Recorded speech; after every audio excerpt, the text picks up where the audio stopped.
Assalamualaikum warahmatullahi wabarakatuh. Kami dari kelompok 2 akan mempresentasikan hasil diskusi kami, yaitu tentang logika ilmiah. Sebelumnya, izinkan saya untuk memperkenalkan anggota kelompok kami. Yang pertama, Anggun Aryani. Yang kedua, Adityo Sastravani. Yang ketiga, Syofianto Putragulo. Keempat, Zizka Anggraini. Kelima, Anissa Waidani. Baik, langsung saja kita ke materinya. Pertama, saya akan menjelaskan dulu apa arti dari logika ilmiah. Jadi, logika ilmiah adalah ilmu khusus yang merumuskan azas-azas yang harus ditepati dalam setiap pemikiran. Berkat pertolongan logika ilmiah, inilah akal budi dapat bekerja dengan lebih tepat, lebih teliti, lebih mudah, dan lebih aman. Selanjutnya, saya akan menyebutkan syarat-syarat dari logika ilmiah, yaitu ada 3. Yang pertama, pemikiran harus berpangkal dari kenyataan atau titik pangkalnya harus benar. Yang kedua, alasan-alasan yang diajukan haruslah tepat dan kuat. Yang ketiga, jalan pikiran harus logis dan lurus. Selanjutnya, arti dari pendekatan ilmiah. Pendekatan ilmiah adalah pendekatan yang bersifat ilmiah atau memiliki sifat ilmu.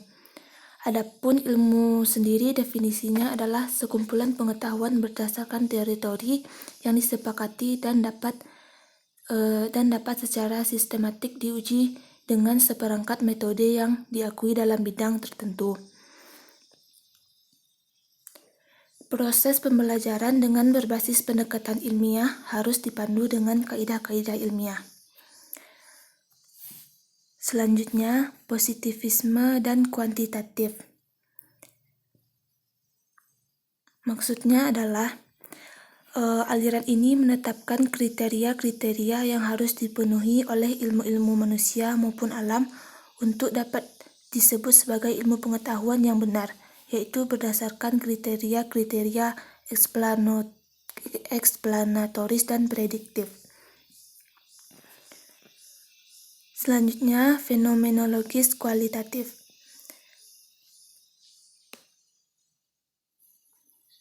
Metode ini memposisikan manusia sebagai subjek penelitian, bukan sebagai objek penelitian, yang mendapat sedikit porsi di dalamnya.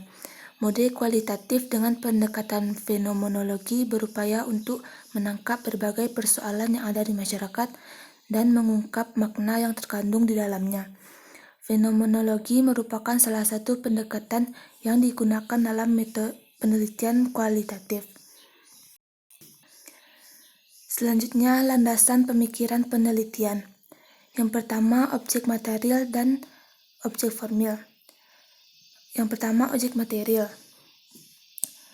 Pada dasarnya, setiap ilmu memiliki dua objek, yaitu objek material dan objek formil. Objek material adalah fenomena dunia yang ditelaah, dikaji, dan dipelajari oleh ilmu. Objek formil adalah pusat perhatian, focus of interest, sentral masalah yang menjadi sasaran. Itulah yang dilakukan ilmuwan terhadap fenomena dunia yang menjadi objek material.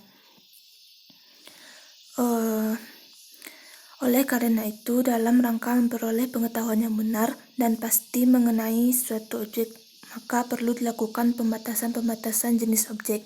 Dan selanjutnya, titik pandang, artinya dari segi makna objek material itu diselidiki. Yang kedua, objek formal.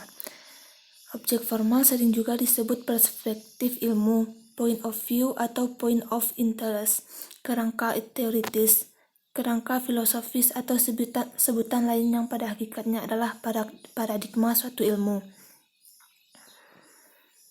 Objek formal merupakan sudut pandang atau cara memandang terhadap objek material, termasuk prinsip-prinsip yang digunakan.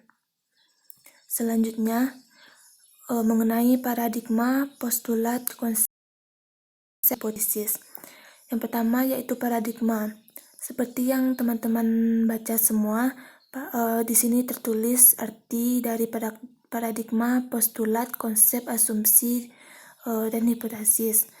Saya akan mencoba sedikit menjelaskan. Paradigma itu adalah tatanan suatu susunan cara berpikir berdasarkan pemikiran tertentu yang dipengaruhi oleh logika nalar terhadap lingkungan sekitar. Selanjutnya, postulat. Istilah ini biasanya digunakan untuk menunjukkan proposisi-proposisi yang merupakan titik tolak pencarian yang bukan definisi atau perandaian sementara.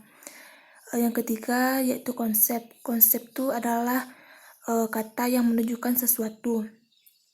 Yang ketiga asumsi. Asumsi itu adalah dugaan yang diterima sebagai dasar dan sebagai landasan berpikir karena dianggap benar. Terakhir adalah hipotesis. Hipotesis atau anggapan dasar adalah jawaban sementara terhadap masalah yang masih bersifat praduga. Sekian dari presentasi kami. Jika ada kesalahan mohon dimaafkan. Assalamualaikum warahmatullahi wabarakatuh.